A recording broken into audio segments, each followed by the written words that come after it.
عين العقل يا غالي. اهو كده التفكير اللي قدام.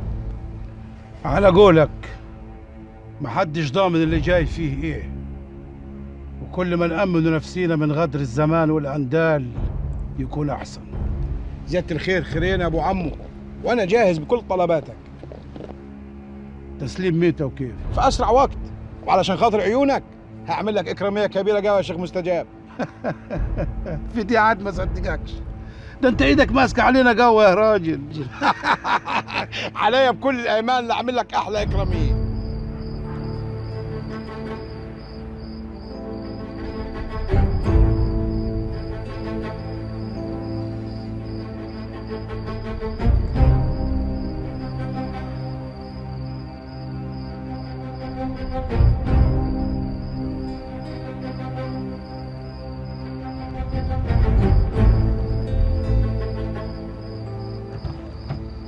خير يا باشا.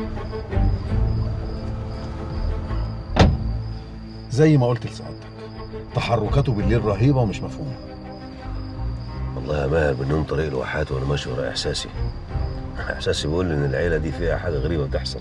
مفيش قدامنا غير اننا نمشي ورا الاحساس ده، يا نكدبه يا يطلع مظبوط. خلاص نراقبه الفتره عشان الحيره دي تخلص. انا برضو بقول كده.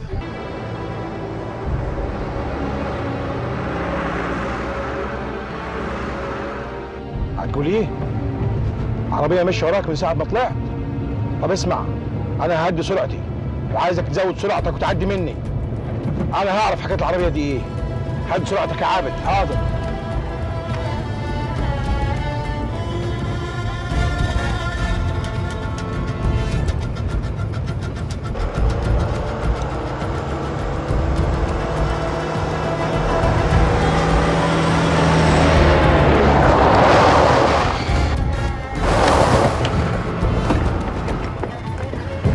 والله العظيم انا في غايه الخجل والاسف.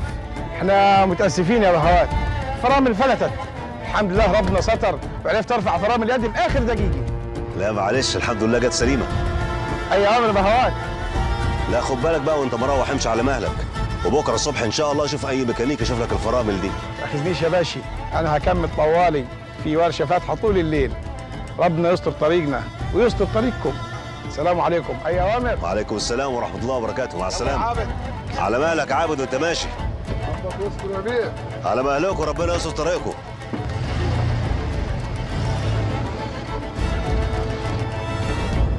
سيادة النائب جعفر العرباوي. سيادة النائب جعفر العرباوي.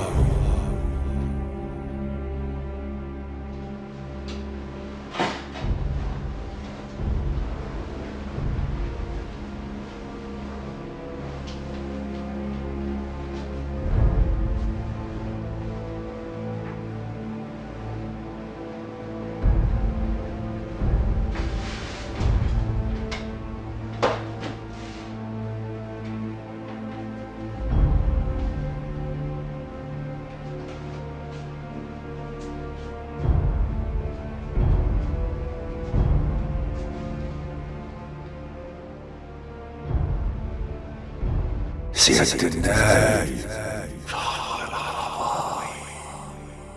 سيادة النائب جعفر العرباوي. سيادة النائب